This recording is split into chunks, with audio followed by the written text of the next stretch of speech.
नमस्ते स्टूडेंट, मैं आपका मनोज सर।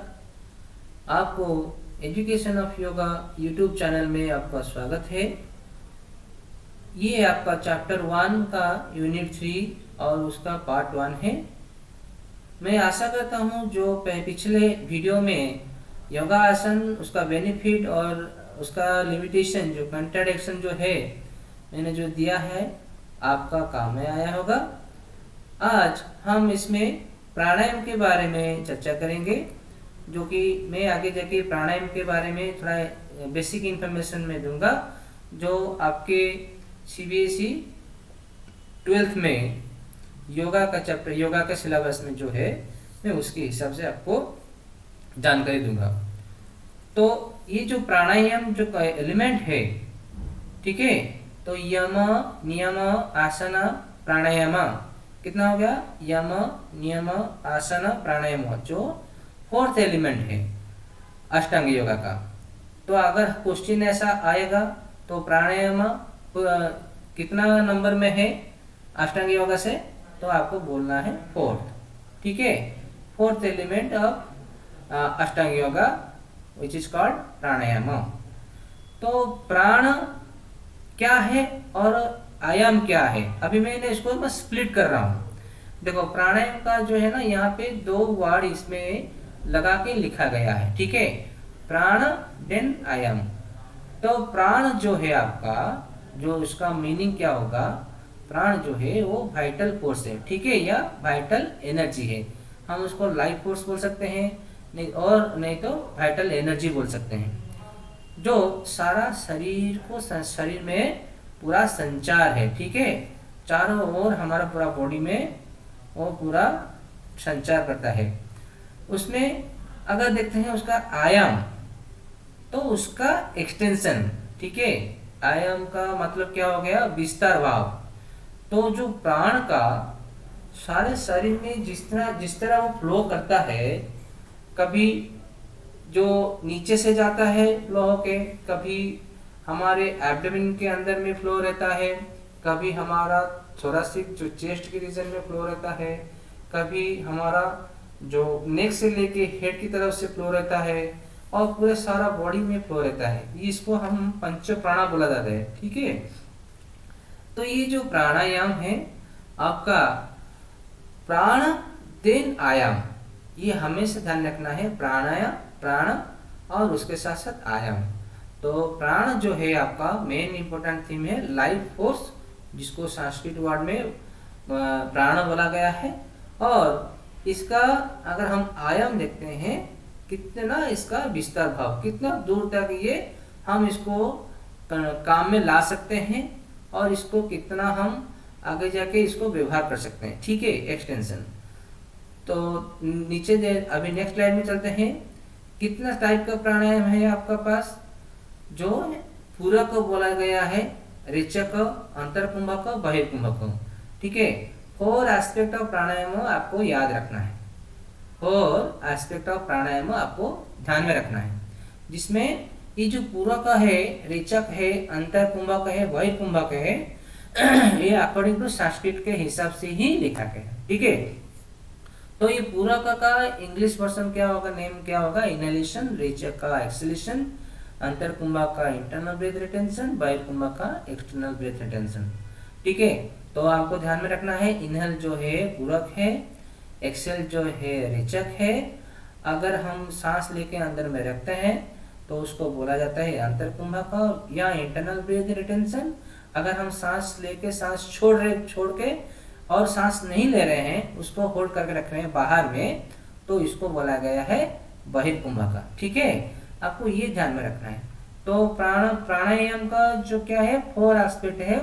इसमें ये जो डेफिनेशन है, अकॉर्डिंग टू पतंजलि के हिसाब से ही ये 4 डेफिनेशन, 4 स्टेज ऑफ प्राणायाम बोला गया है, ठीक है।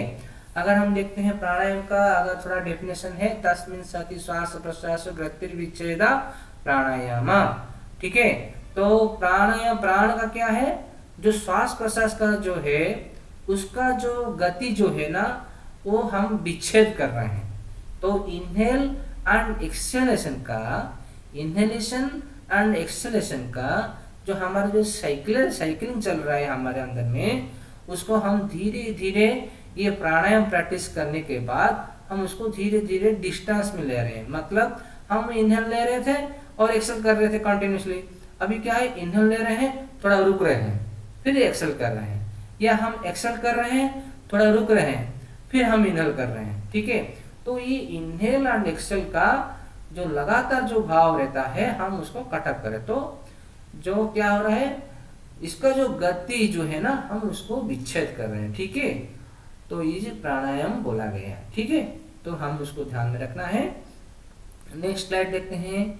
Before doing pranayama must follow the essential rule.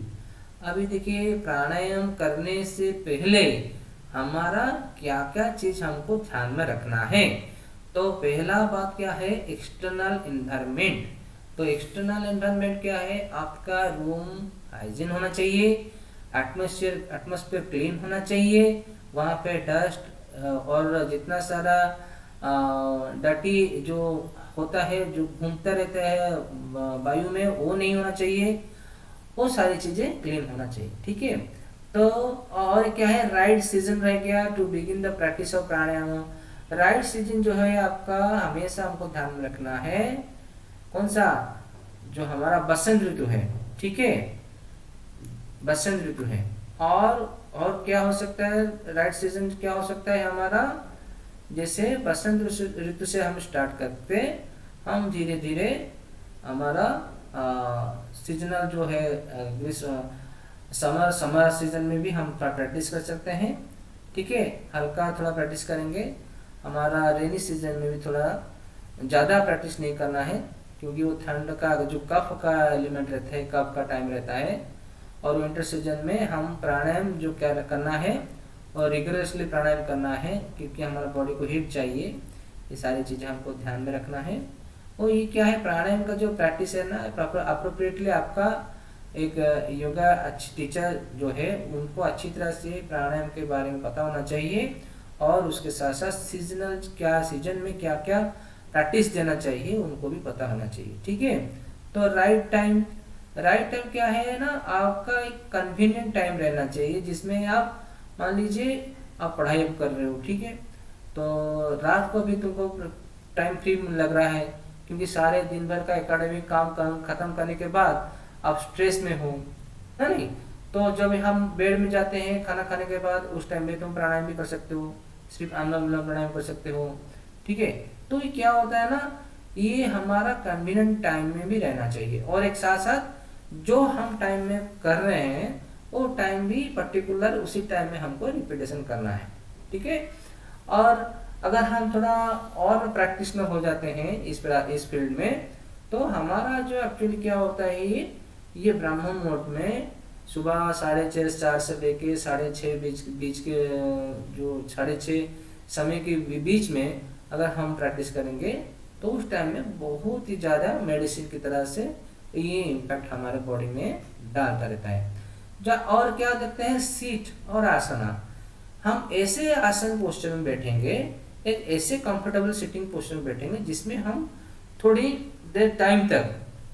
देर तक हम उसमें बैठ सकेंगे, जिसके द्वारा हम ये प्राणायाम का अभ्यास करेंगे। क्योंकि जो हम प्राणायाम करते हैं, हमारा ब्रीदिंग का प्रैक्टिस रहता है, ना कि बॉडी का जितना सारा मूवमेंट है वो नहीं रहता है। तो इसीलिए हमको ऐसा एक कंफर्टेबल पोजीशन में बैठना है, जिसमें हम थोड़ा 15 मिनट 20 मिनट उसमें हम आराम से बैठ सकेंगे। ठीक है, तो क्या होता है हमारा मेडिटेटिव आसन, जो हम जाके आगे भी देखेंगे मेडिटेटिव आसन क्या क्या है उसमें, जो हम उसके द्वारा हम आगे जाके प्राणायाम को सिद्ध करेंगे। ठीक है, देखते हैं आगे जाके क्या है आपके लिए स्लाइड में। आपका देखिए, अभी बेसिक टाइप ऑफ प्राणायाम दिया गया है सिलेबस के हिसाब में, जो स्पेशली 8 यहाँ पे प्राणायाम दिया गया है। हम इसको बोल सकते हैं अष्टकुंभका। ठीक है, अष्टकुंभका जो है नाड़ी शोधना या अनुलोम विलोम प्राणायाम। देखो, ये नाड़ी शोधन अनुलोम विलोम प्राणायाम जो समय के हिसाब से कुछ जगह में इसका थोड़ा कंफ्यूजन स्टेटमेंट है।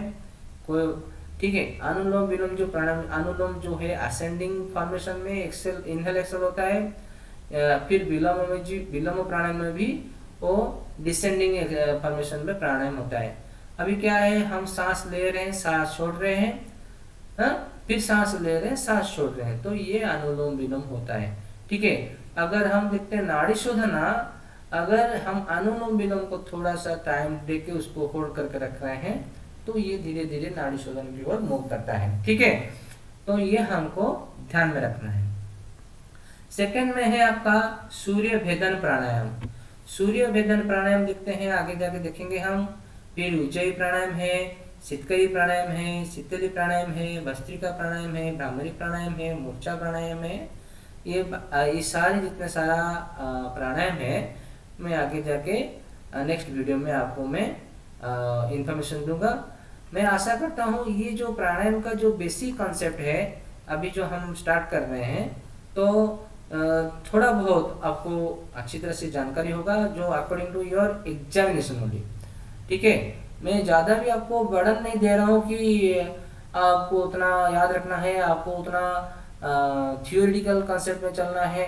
तो हम शॉर्ट में जाएंगे, आपको शॉर्ट क्वेश्चन में आपका आएगा, ज़्यादातर आपका ऑब्जेक्टिव आता है, और आपका टर्म 2 में हाईली थियोरिटिकल जो क्वेश्चन आता है, इसमें आपका प्रोजेक्ट वर्क रहता है या केस स्टडी रहता है, ऐसा कुछ रहता है, हम उसको भी बाद में देखेंगे।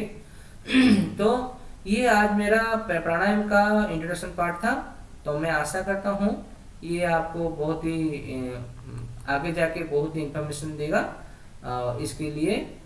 तो मैं आपको तहे दिल से बहुत बहुत धन्यवाद देता हूँ कि आप मेरे education of yoga YouTube channel में आप आए हैं, और मैं आशा करता हूँ इसको थोड़ा शेयर करेंगे, लाइक करेंगे, सब्सक्राइब करेंगे और बेल आइकन को दबाएंगे, तो जाकि आगे जो मैं न्यू वीडियो आपको मैं अपलोड करूँगा थोड़ा आपके पास जल्दी पहुँचेगा।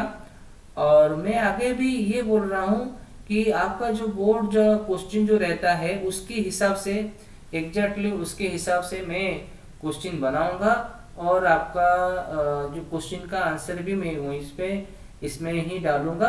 तो आगे जाके मैं आशा करता हूँ आपका ये भी काम में आएगा। धन्यवाद।